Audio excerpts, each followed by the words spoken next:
Speaker साहब को भी अब ये अधिकार है कि दो गुटों में से पॉलिटिकल पार्टी ये कौन सी है, ये स्पीकर साहब प्राइमा फेसी पहले वो डिसाइड करेंगे, उसके बाद फिर ये डिस्क्वालिफिकेशन पिटीशंस के ऊपर आगे में डिसीजन होगा। इसके साथ साथ एक और चीज बहुत स्पष्ट रूप से सुप्रीम कोर्ट ने कही है, the governor was justified in inviting mister Shinde to form the government.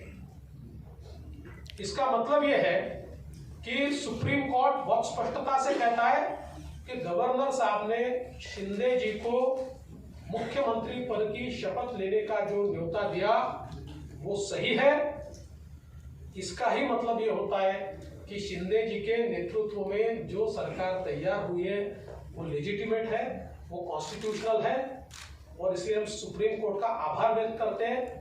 जो लोग ये कहते थे कि ये सरकार संवैधानिक नहीं है, उनको इसका जवाब मिल गया होगा, बशर्ते वो अगर सुप्रीम कोर्ट को मानते हो तो।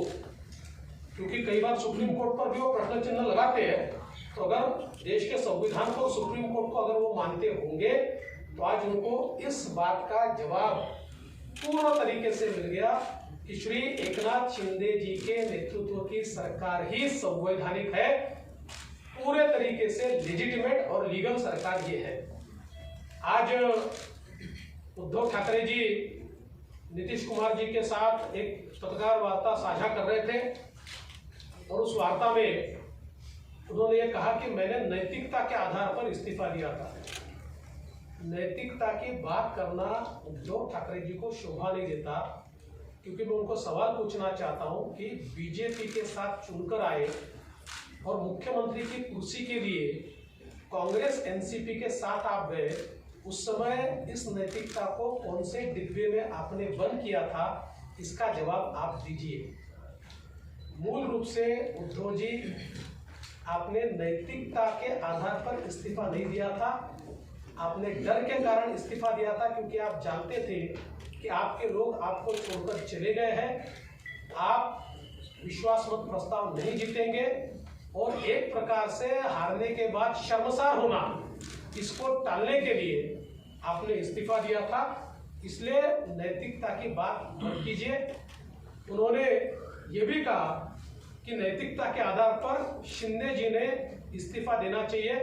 इससे हास्यास्पद क्या हो सकता है कि जिस सरकार को सुप्रीम कोर्ट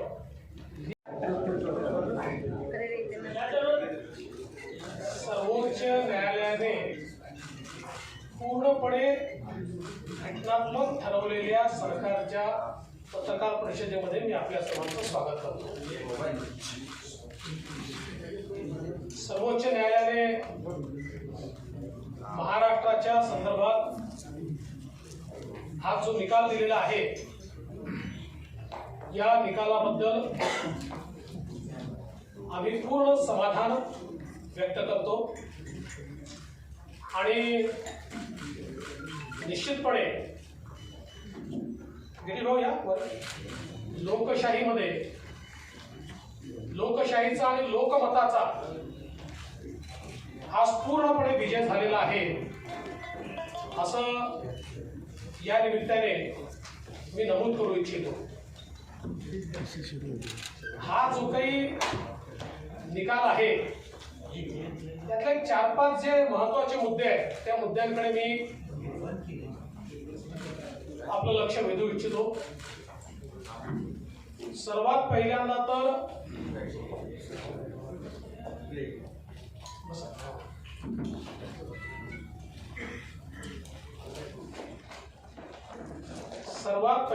तर महाविकास आघाडीच्या मनसुब्यावर पूर्णपणे पाणी फेरत सर्वोच्च न्यायालयाने स्पष्टपणे सांगितलेलं आहे की स्टेटस को एंटे करता येणार नाही, उद्धव ठाकरेंना पुन्हा मुख्यमंत्री बनवता येणार नाही। दुसरं, त्यांनी अतिशय स्पष्टपणे हे सांगितलेलं आहे की डिस्क्वालिफिकेशनच्या ज्या पिटिशन्स आहेत या संदर्भातला सगळा अधिकार हा स्पीकरचा आहे, आणि त्यामुळे स्पीकर हे डिस्क्वालिफिकेशनच्या पिटिशनवर सुनावणी घेतील आणि त्यात त्यांनी जे ऑब्झर्वेशन केलं ते अत्यंत महत्त्वाचं आहे. There are no extraordinary circumstances in the instant case that warrant the exercise of jurisdiction by this court to adjudicate disqualification petition. The speaker must decide the disqualification petition. त्यामुळे याच्यामध्ये कुठलाही एक्स्ट्राऑर्डिनरी सिच्युएशन नाही. त्यामुळे supreme कोर्टाने याच्यामध्ये हस्तक्षेप करण्याला नकार दिलाय आणि ते स्पीकरचे अधिकार हे स्पीकरला दिलेले आहेत. दुसरं, हे सगळं डिस्क्वालिफिकेशनचे पिटिशन सुरू असताना की जो केस थी उसमें ये सरकार जो है हमने गठित किया हुआ शिवसेना भाजपा का वो कानूनी तौर से घटनात्मक दृष्टि से योग्य है. इसमें शिक्कामोर्तब हुआ है. अब घटना बाह्य बोलने वालों को ये सुप्रीम कोर्ट के निर्णय ने काल बाह्य कर दिया है. उनको अभी अगर निर्णय को मानते होंगे तो हम लोग तो निर्णय को मानने वाले लोग हैं और हमने हमेशा कहा है कि जो भी निर्णय होगा मेरिट पे होगा. लोकशाही में बहुमत को महत्व होता है. मेजॉरिटी को बहुत ही इम्पोर्टेंस देने का काम सभी जगह होता है और हम लोगों ने जो सरकार स्थापित किया है वो पूरी तरह से कानून और घटना इसका आदर करते हुए हम लोगों ने किया है. और जो जिनके पास बहुमत नहीं था उन्होंने रिजाइन किया है. और नैतिकता की बात आहोत आमचाच व्हीप लागणार, पण व्हीप लागायला तुमच्याकडे माणसं किती आहे हा एक प्रश्न आहे.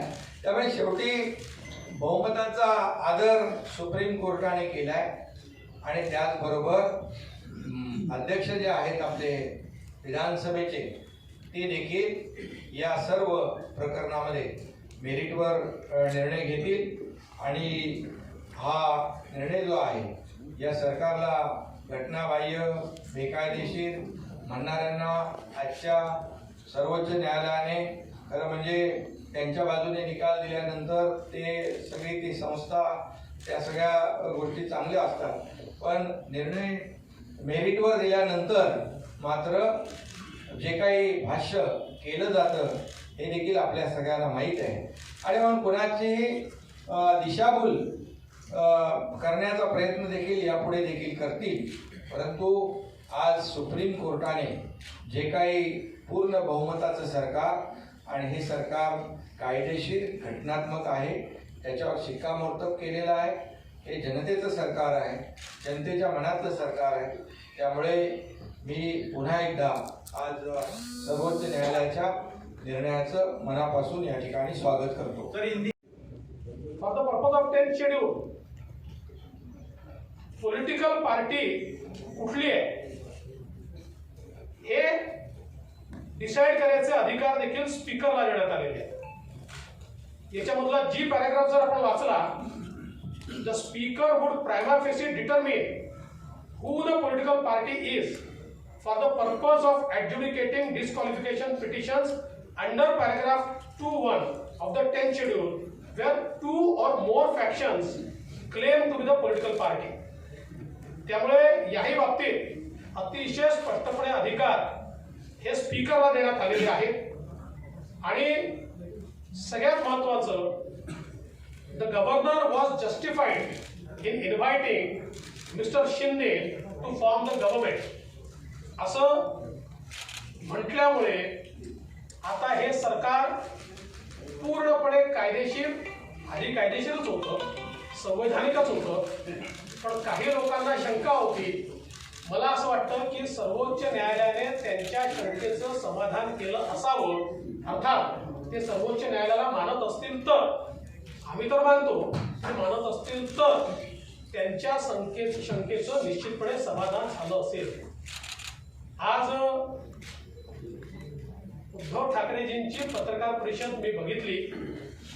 नॉर्मली मी बघत नाही, पण जाता जाता थोडी शेवटचं मला पाहायला मिळालं आणि त्याच्यामुळे ते असं म्हणाले की मी नैतिकतेच्या आधारावर राजीनामा दिला.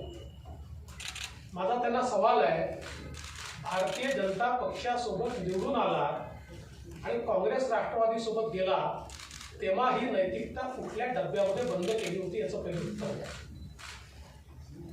तेव्हा ही नैतिकता कुठे होती? खरं म्हणजे नैतिकतेचा विषय तुम्ही सांगू नये, कारण तुम्ही खुर्ची करता विचार सोडला आणि एकनाथ शिंदेंनी विचाराकरता खुर्ची सोडली. ते सत्तेमध्ये होते आणि ते विरोधी पक्षासोबत आमच्यासोबत आले.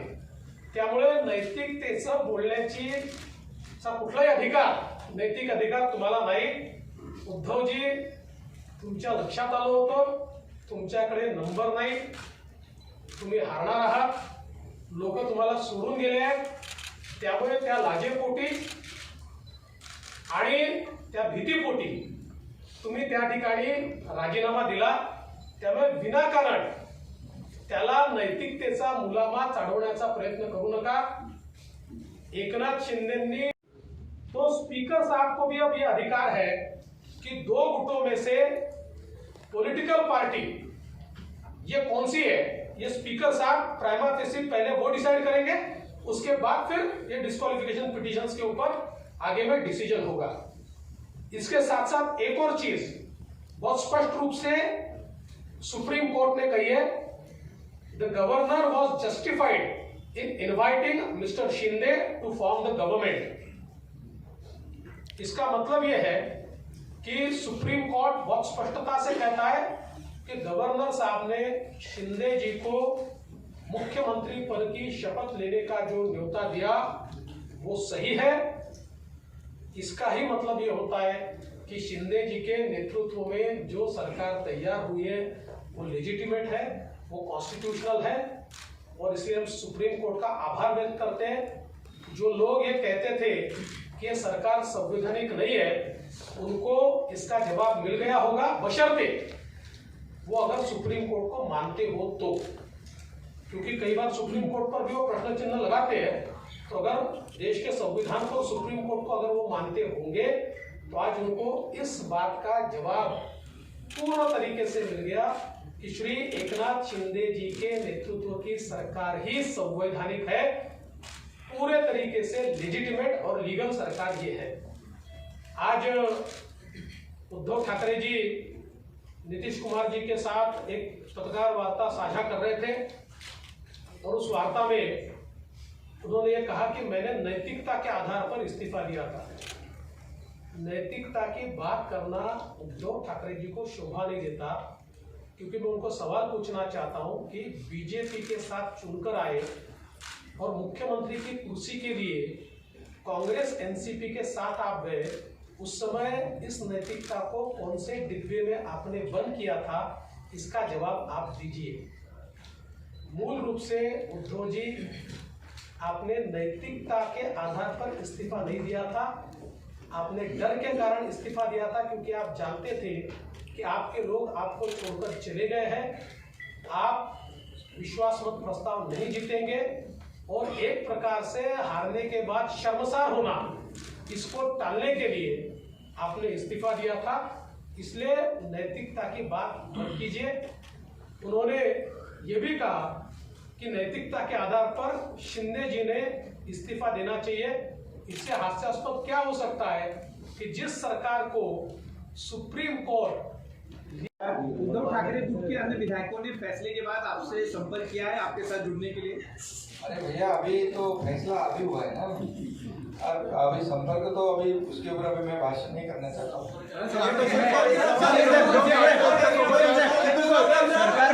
सरकार पडणार, 16 आमदार अपात्र होणार हे बरेच घटना तज्ञ सांगत होते, त्यांना काही सल्ला आहे का? मी तो मगाशीच दिला ना सल्ला. मी मगाशीच सांगितलं की काही नेते हे स्वतः सर्वोच्च न्यायालय झाले होते, त्यांना सल्ला देण्याएवढा मी मोठा नाही. पण मला असं वाटतं सर्वोच्च न्यायालयात एखादी केस असताना अशा प्रकारे आपणच सर्वोच्च न्यायालयानं आपल्यालाच कायदा समजतो अशा आविर्भावात वावरणाऱ्यांनी यातनं थोडा धडा घेतला पाहिजे.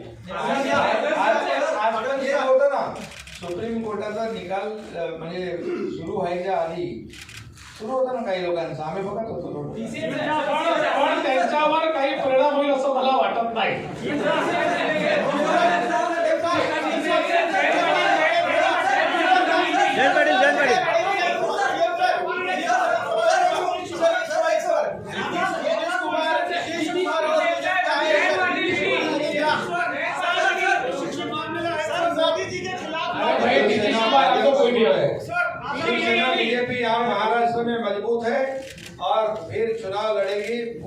मेजॉरिटी के साथ जीतेगी। सर, आझाद मैदानावर काही शिक्षक थांबलेले आहेत जुन्या पेन्शनसाठी, त्या संदर्भामध्ये काय?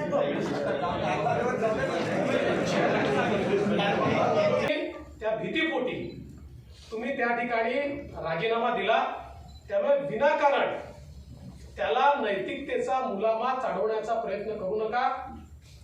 एकनाथ शिंदेंनी राजीनामा देण्याचा प्रश्नच उद्भवत नाही, कारण आज त्यांच्या नियुक्तीवर पूर्ण शिक्कामोर्तब सर्वोच्च न्यायालयाने या ठिकाणी केलेलं आहे। माननीय मुख्यमंत्री बोलायच्या आधी मी हिंदीमध्ये फक्त थोडंसं ब्रीफिंग आपल्याला करून देतो। परंतु त्यांना आज सुप्रीम कोर्टाने एक घटनाबाह्य सरकार म्हणणाऱ्यांना चांगली चपराक दिली आहे आणि खऱ्या अर्थाने त्यांना घटनाबाह्य सरकार म्हणणाऱ्यांना कालबाह्य केलेलं आहे। आणि म्हणून आज आपला हा जो निर्णय सुप्रीम कोर्टाचा आलाय त्याचा मी मनापासून आणि आम्ही सगळ्यांनी स्वागत केलेलं आहे। शेवटी जे काही सुप्रीम कोर्टाने त्यांच्या निर्णयामध्ये काही गोष्टींचा उल्लेख केला, त्यामध्ये आमचं देखील आर्ग्युमेंट म्हणजे आमची भूमिका हीच होती की डिस्क्वालिफिकेशनचा अधिकार जो आहे तो अध्यक्षांना आहे, अध्यक्षांकडे तो अधिकार येईल आणि मेरिट प्रमाणे तेच अपेक्षित असा निकाल सुप्रीम कोर्टाने दिला आणि हे अधिकार, जे डिस्क्वालिफिकेशनचे अधिकार अध्यक्षांकडे दिले। त्याचबरोबर निवडणूक आयोगाने जो निर्णय घेतला होता त्याही बाबतीमध्ये विरोधी पक्षाने म्हणजे पूर्वीच्या लोकांनी, माजी मुख्यमंत्री आणि ते सगळ्या टीमने म्हटलं होतं की निवडणूक सुप्रीम कोर्टामध्ये प्रकरण असताना निवडणूक आयोग कसा निर्णय घेऊ शकतो, त्याहीवर सुप्रीम कोर्टाने भाष्य केलं की निवडणूक आयोग हा अधिकार त्यांना आहे आणि म्हणून निवडणूक आयोगाने शिवसेना पक्ष म्हणून आम्हाला रेकग्नाइज केलं, धनुष्यबाण सिम्बॉल देखील आम्हाला दिला। हे सर्वश्रुत आहे आणि त्यामुळे खऱ्या अर्थाने अध्यक्षांना जे अधिकार दिले त्यामध्ये डिस्क्वालिफिकेशनचे अधिकार, पॉलिटिकल पार्टी जी आहे, पॉलिटिकल पार्टी आणि लेजिस्लेटिव्ह पार्टी याच्यामध्ये देखील त्यांनी भाष्य केलं आणि म्हणून आम्ही जो निर्णय घेतला बहुमताचा, त्या 2-3 महिन्यानंतरच निवडणूक आयोगाने तो निकाल दिला की आम्ही शिवसेना आणि धनुष्यबाण आमच्याकडे। पण 2-3 महिन्यापूर्वी जो आम्ही निर्णय घेतला तो बहुमताचा निर्णय होता आणि त्यावेळेस देखील लेजिस्लेटिव्ह पार्टी बरोबर पॉलिटिकल पार्टी देखील आम्हीच होतो असे या ठिकाणी मी सांगू शकतो आणि त्याचा अधिकार जो आहे अध्यक्षांकडे दिलाय, अध्यक्ष त्याच्यावर मेरिटवर निर्णय घेतील। अजित पवारच नाही, ज्या ज्या माणसाला कायदा कळतो अशा प्रत्येकाला माहिती होतं की सर्वोच्च न्यायालय अशी कुठली एक्स्ट्रॉर्डनरी कंडिशन नाही आहे की ज्या कुठलाही डिस्क्वालिफिकेशनचा वगैरे निर्णय स्वतः घेईल। त्यामुळे कुठल्याही सेन्सिबल वकिलाला किंवा कायदा करणाऱ्या व्यक्तीला हे माहिती होतं की सर्वोच्च न्यायालय हे लोकशाहीने अधिकार स्पीकरला दिले आहे, हे स्पीकरला सांगेल आणि म्हणून कदाचित त्यांनी त्या संदर्भात ते भाष्य केलं असं।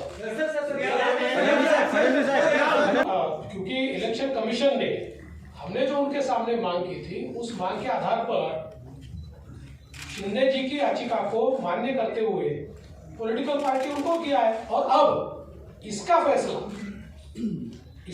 स्पीकर को लेना है, तो उससे पहले इसके ऊपर डिस्कशन करना ये गलत होगा। अब स्पीकर ये फैसला करेंगे कि उस समय पॉलिटिकल पार्टी शिंदे जी थे या और कोई था। और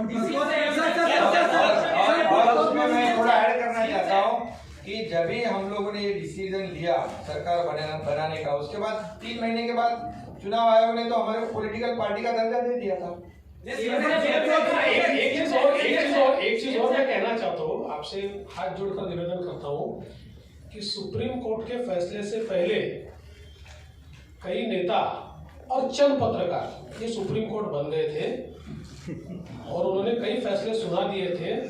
तो आप तो सारे बहुत समझदार पत्रकार हो, अब चूंकि निर्णय स्पीकर साहब को लेना है तो इसलिए उसके बारे में स्पेक्युलेटिव बोलना ये सही नहीं होगा। इसलिए उसके ऊपर सवाल करना ये भी ठीक नहीं होगा। नियुक्ती बेकायदेशीर आहे म्हणते, नियुक्ती बेकायदेशीर आहे. दिलेलं आहे, आपल्याकडे नाव आहे, परंतु उद्धव ठाकरे आजही म्हणतात की हे पक्षाचं नाव आहे, ते माझंच आहे, हे मी कोणाला देऊ देणार आणि हे कोण देऊ शकणार नाही. ते आता सुप्रीम कोर्टाच्या वर आहे, निवडणूक आयोगाच्या वर आहे. आता क्लिअर आहे निवडणूक आयोगाने सवाल दिलाय आणि हे संभ्रम पसरवण्याचा मी ऐकलं ते. आता ते कोणाला व्हीप देऊ शकतात? शिवसेना म्हणून देऊ शकतात का ते? शिवसेना आम्ही आहोत, धनुष्यबाण आम्ही आहोत. सहानुभूती आता लोकांना, अरे बाबा लोकांची सहानुभूती केव्हा मिळाली असते? तुम्ही भाजप बरोबर सरकार बनवलं असत तर. तुम्ही कोणाबरोबर सरकार बनवलं? ज्यांच्याबरोबर निवडून आलात, निवडणुका लढवल्यात, बाळासाहेब मोदी साहेबांचा फोटो लावून, आणि बस कोणाबरोबर गेलात? आम्ही तर ते दुरुस्त केलं. लोकांची सहानुभूती उलटी आहे म्हणून तर लोक आम्हाला प्रतिसाद देत आहेत. ये भी कहा कि नैतिकता के आधार पर शिंदे जी ने इस्तीफा देना चाहिए।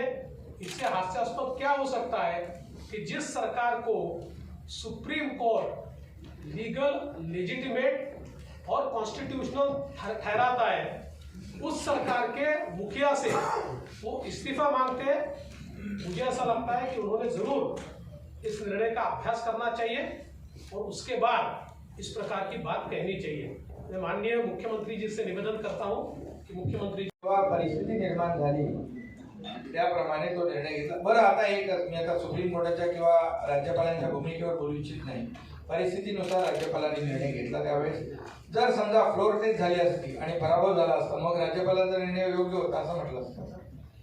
त्यामुळे परिस्थितीनुसार त्यांनी निर्णय घेतला. पूर्णपणे बहुमत सरकारच्या बाजूने होतं. हेडकाउंट झालं, आपण सगळे साक्षीदार. सर पॉलिटिकल पार्टी म्हणाले, फडणवीस सर एक क्लैरिटी, एक तो था जो व्हिप का चयन, तो इस मुद्दे पर क्या कहेंगे? देखिए, सवाल यह है कि सुप्रीम कोर्ट ने एक टिप्पणी की है, लेकिन इस टिप्पणी के बाद उसको उल्टा तो नहीं किया है। सुप्रीम कोर्ट ने उसको स्ट्राइक डाउन तो नहीं किया है। मूलतः ये होता है कि गवर्नर के सामने कुछ ऑप्शंस होते हैं। उदाहरण के तौर पर जो एक लैंडमार्क जजमेंट है मुंबई का, उस मुंबई के जजमेंट में सुप्रीम कोर्ट ने ये कहा कि जब भी ऐसी परिस्थिति आती है कि गवर्नर का एक सब्जेक्टिव सेटिस्फैक्शन होता है कि किसी सरकार के पास मेजॉरिटी नहीं है, तो गवर्नर ने एमएलएस की परेड नहीं करना है, उन्होंने फ्लोर टेस्ट के लिए बोला है। तो हो सकता है कि उसके आधार पर उस समय गवर्नर ने ये निर्णय लिया हो। अब ये निर्णय सही है कि गलत है, ये सर्वोच्च न्यायालय देख सकता है, उसके ऊपर टिप्पणी कर सकता है। कौन सी कंडीशन में गवर्नर ने उसका निर्णय लिया, ये गवर्नर साहब बता सकते हैं। लेकिन मूल रूप से इस बात को आप समझिए कि ये टिप्पणी करने के बावजूद उस निर्णय को या हुए हुई जो प्रोसेस है, स्टेटस को एंटे ये नहीं किया जा सकता। ये स्पष्ट रूप से जब सुप्रीम कोर्ट कहता है, तो मैं ऐसा मानता हूं कि आगे आने वाले दिनों में किस प्रकार से निर्णय लेते समय गवर्नर साहब ने क्या क्या करना चाहिए, मैं ऐसा मानूंगा कि उसके लिए एक प्रकार से उन्होंने एक राह दिखाई है। सर व्हीप की जो बात की जा जहां तक व्हीप का सवाल है, जहां तक व्हीप का सवाल है, उसमें उन्होंने ये कहा है कि पॉलिटिकल पार्टी ये व्हीप को अपॉइंट करती है। तो उन्होंने कहा एम्बिलिकल कॉर्ड ये उसको सीवियर नहीं कहा जा सकता, उसको तोड़ा नहीं जा सकता। लेकिन पॉलिटिकल, हमारा इंटरप्रिटेशन बहुत स्पष्ट है। पॉलिटिकल पार्टी कौन है? पॉलिटिकल पार्टी एकनाथ शिंदे जी है, क्योंकि क्योंकि इलेक्शन कमीशन ने, हमने जो उनके सामने मांग की थी, उस मांग के आधार पर शिंदे जी की याचिका को सुरू असताना ज्यांच्या विरुद्ध पिटिशन सुरू आहे अशा आमदारांचे सगळे अधिकार हे पूर्णपणे त्यांना आहेत असं देखील अतिशय स्पष्टपणे म्हटलेलं आहे, किंवा त्यांना right to participate in house regardless of pendency of any petition of their disqualification. आणि जी काही हाऊसचे प्रोसिडिंग चालतील वगैरे, याचा डिस्क्वालिफिकेशनचा जो काही निकाल आहे त्याच्याशी काही संबंध राहणार नाही असं सांगितलेलं आहे। त्यामुळे ज्यांच्या विरुद्ध डिस्क्वालिफिकेशनची पिटिशन या ठिकाणी चालू आहे त्यांना सगळे अधिकार आहेत हे स्पष्टपणे या ठिकाणी सर्वोच्च न्यायालयाने सांगितलेलं आहे। त्यानंतर एक अजून महत्त्वाचं ऑब्झर्वेशन आहे की ज्यामध्ये त्यांनी इलेक्शन कमिशनला पूर्णपणे अधिकार आहेत हे स्पष्टपणे सांगितलेलं आहे आणि regardless of disqualification petition proceedings election commission स्वतंत्रपणे निर्णय हा या ठिकाणी घेऊ शकतं। त्यामुळे जे इलेक्शन कमिशनच्या निर्णयावर किंवा त्यांनी केलेल्या प्रोसिडिंग्सवर जे प्रश्नचिन्ह निर्माण करण्याचा प्रयत्न उद्धव ठाकरे यांच्या गटाने केला होता तो पूर्णपणे चुकीचा आहे हे आता स्पष्ट झालं आहे आणि हे अतिशय स्पष्टपणे त्यांनी असं म्हटलंय की the speaker and the ECI are empowered to concurrently adjudicate on the petitions before them under 10th schedule and under paragraph 15 of the symbols order respectively. आणि while adjudicating petitions under paragraph 15 of the symbols order, the ECI may apply a test that is best suited to the facts and circumstances of case before it. म्हणजे सगळे अधिकार हे election कमिशनचे आहेत आणि त्याच्यामध्ये कुठलीही बाधा नाही हेही या ठिकाणी अतिशय स्पष्टपणे सांगितलेलं आहे। त्यानंतर एक अजून महत्त्वाची गोष्ट सुप्रीम कोर्ट ने आज महाराष्ट्र के मामले में जो डिसीजन दिया है उस पर हम पूर्ण तरीके से संतोष व्यक्त करते हैं और अब किसी को भी ये शंका नहीं होनी चाहिए कि महाराष्ट्र की सरकार पूर्णतः संवैधानिक है, पूर्णतः लीगल है और ये पूरे संवैधानिक ताकत के साथ यहां पर कार्य कर रही है। जो ऑनरेबल सुप्रीम कोर्ट ने आदेश दिए हैं उसमें से चंद मुद्दे ये मैं ऐसा मानता हूं कि बहुत महत्वपूर्ण है। पहला मुद्दा, सुप्रीम कोर्ट ने ये कहा कि स्टेटस को एंटे नहीं किया जा सकता, उद्धव ठाकरे इन्हें वापस मुख्यमंत्री नहीं बनाया जा सकता। जो उन्होंने मांग की थी उनके पिटीशन में, ये बहुत स्पष्ट रूप से उच्चतम न्यायालय ने कहा है। दूसरा, उच्चतम न्यायालय ने कहा है कि डिस्क्वालिफिकेशन पिटीशन का फैसला ये स्पीकर करेंगे, ये फैसला सुप्रीम कोर्ट नहीं करेगा। और उस पर बहुत स्पष्टता से सुप्रीम कोर्ट ने कहा है there are no extraordinary circumstances in the instant case that warrant the exercise of jurisdiction by this court to adjudicate disqualification petition. There are no extraordinary circumstances ऐसा कहा है। The speaker must decide disqualification petition। ये सीधे सीधे speaker को अधिकार दिया गया है। उसके साथ साथ जो विधायक जिनके खिलाफ डिस्क्वालिफिकेशन की पिटीशन दाखिल की गई है उनके right to participate in the assembly या उनके कोई भी संवैधानिक अधिकार या उनका जो अधिकार है एक जनप्रतिनिधि के रूप में, ये सारा का सारा कंटिन्यू होगा।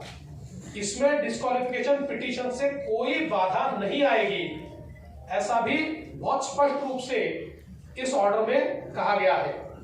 इसके साथ साथ एक और बहुत महत्वपूर्ण चीज है जो इस ऑर्डर में कही गई है कि इलेक्शन कमीशन का जो अधिकार है उस अधिकार को बहुत स्पष्ट रूप से कहा गया है कि वो अधिकार डिस्टिंक्ट एंड डिफरेंट। पत्रकार परिषदेमध्ये उपस्थित सर्व मान्यवर उपमुख्यमंत्री जे आहेत आणि बाकी सर्व माझे सहकारी आणि पत्रकार मित्रांनो, सगळ्यात आधी मी आपलं मनापासून स्वागत करतो आणि आजचा सुप्रीम कोर्टाचा निकाल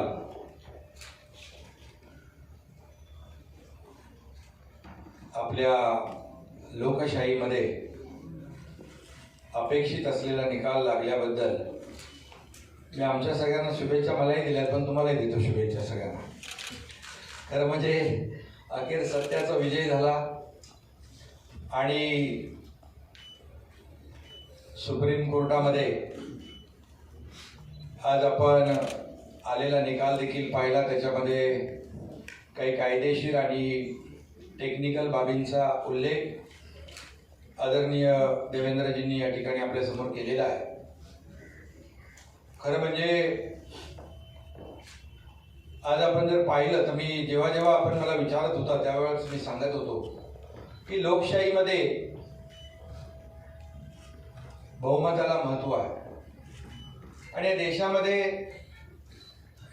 कॉन्स्टिट्यूशन आहे, कायदा आहे, नियम आहे, सगळंच आहे आणि त्याच्या बाहेर कुणालाही जाता येणार नाही. हे माझे शब्द नेहमी आपल्याला आठवत असतील. आणि आम्ही सरकार जे स्थापन केलं ते पूर्णपणे कायदेशीर चौकटीत बसून कायदेशीर सगळ्या बाबींची पूर्तता करून आम्ही सरकार स्थापन केलं आणि बहुमताचं सरकार स्थापन झालं. आणि आज सुप्रीम कोर्टाने त्याच्यावर शिक्कामोर्तब केलेला आहे आणि त्यामुळे अनेक लोक यापूर्वी घटनाबाह्य सरकार, बेकायदेशीर सरकार अशा प्रकारचं म्हणून स्वतःची समाधान आणि स्वतःची पाठ थोपटून घेत होते. परंतु त्यांना आज सुप्रीम कोर्टाने एक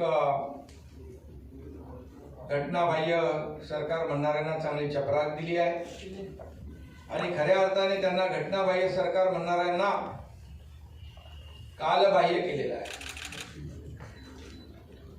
आणि म्हणून आज आपला हा जो निर्णय सुप्रीम कोर्टाचा आलाय त्याचा मी मनापासून जर बाबी आपण बघितल्या त्याच्यामध्ये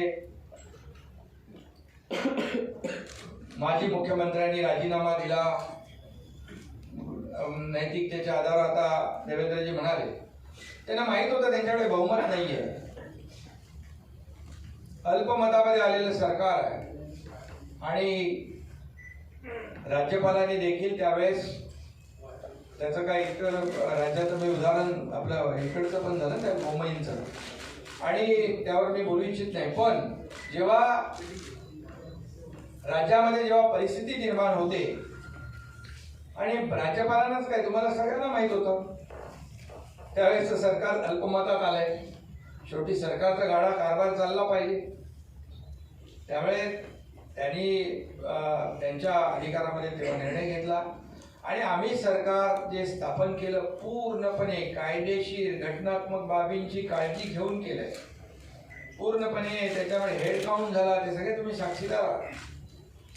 आणि म्हणून राजीनामा देण्याशिवाय काही दुसरा काय पर्याय होता. आणि नैतिकतेच्या ज्या काही गोष्टी तिथे सुरू झालेल्या आहेत तर त्या बाबतीमध्ये देवेंद्रजी म्हणालेत की त्यावेळेस मॅन्डेट लोकांनी जनतेने कुणाला दिलं होतं, शिवसेना भाजपा युतीला. आणि मग नेमकं आम्ही हा निर्णय घेताना जनमताचा आदर केला आहे, जनभावनेचा आदर केला आहे, लोकांना अपेक्षित हवं असलेलं ते आम्ही केलंय, बाळासाहेबांच्या विचारांचा भूमिकेचा आम्ही आदर केलेला आहे. आणि भारतीय जनता पक्ष आणि शिवसेना मिळून निवडणूक लढवली आणि सरकार दुसऱ्याबरोबर सत्तेसाठी खुर्चीसाठी त्यावेळेस बनवलं आणि हे सगळ्यांना माहीत आहे. आणि जसं देवेंद्रजी म्हणाले आम्ही तर जेव्हा सत्तेत होतो तेव्हा पुढं काय होईल आम्हाला माहीत नव्हतं. खरं म्हणजे नैतिकता कोणी जपली हे मला सांगण्याची आवश्यकता नाही. आणि म्हणून खऱ्या अर्थाने बाळासाहेबांच्या विचारांची शिवसेना वाचवण्याचं काम, त्याचं काँग्रेस राष्ट्रवादीकरण करण्यात थांबवण्याचं काम आम्ही केलं. धनुष्यबाण वाचवण्याचं काम आम्ही केलं. तुम्ही तर तो गहाण ठेवला होता. आणि म्हणून यामध्ये आता मी देखील मगाशी पत्रकार परिषद थोडीशी बघितली. यामध्ये आम्ही पक्ष आहोत आमचाच व्हीप लागणार, पण व्हीप लागायला तुमच्याकडे माणसं किती आहे हा एक प्रश्न आहे. त्यामुळे शेवटी बहुमताचा आदर सुप्रीम कोर्टाने केलाय आणि त्याचबरोबर अध्यक्ष जे आहेत आपले विधानसभेचे ते देखील. बहुत महत्वपूर्ण चीज है जो इस ऑर्डर में कही गई है कि इलेक्शन कमीशन का जो अधिकार है उस अधिकार को बहुत स्पष्ट रूप से कहा गया है कि वो अधिकार distinct end different from the proceedings of disqualification in front of speaker. इसका मतलब यह है कि स्पीकर के सामने जो भी डिस्क्वालिफिकेशन पिटीशन के प्रोसीडिंग्स चल रहे हैं उसका, क्योंकि शिवसेना ने मांग की थी कि चूंकि ये प्रोसीडिंग चल रहे हैं तो आप इलेक्शन कमीशन को रोकिए और उनको निर्णय मत लेने दीजिए, लेकिन आज सुप्रीम कोर्ट ने स्पष्ट कर दिया कि इलेक्शन कमीशन को ये पूर्ण अधिकार है. तो एक प्रकार से इलेक्शन कमीशन ने जो निर्णय श्री शिंदे जी के नेतृत्व में शिवसेना और सिंबल का किया है उसमें कोई बाधा नहीं है और वो पूरा अधिकार इलेक्शन कमीशन का है, ये स्पष्ट रूप से इसमें कहा है. इसके साथ साथ उन्होंने आगे ये भी कहा है, मैं इसको पढ़कर दिखाता हूं कि the speaker and the ECI are empowered to concurrently adjudicate on the petitions before them under the 10th schedule and under paragraph 15 of the symbols order respectively.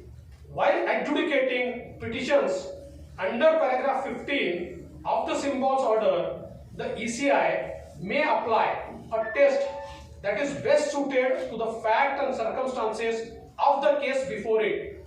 इसका मतलब ये दोनों को बिल्कुल अलग कर दिया है. फैक्ट्स एंड सर्कमस्टांसेस पे वो निर्णय ले सकते हैं, उन्होंने निर्णय ले लिया है. अंतिम निर्णय जो भी वो लेंगे वो आपके सामने है. इसलिए मुझे ऐसा लगता है कि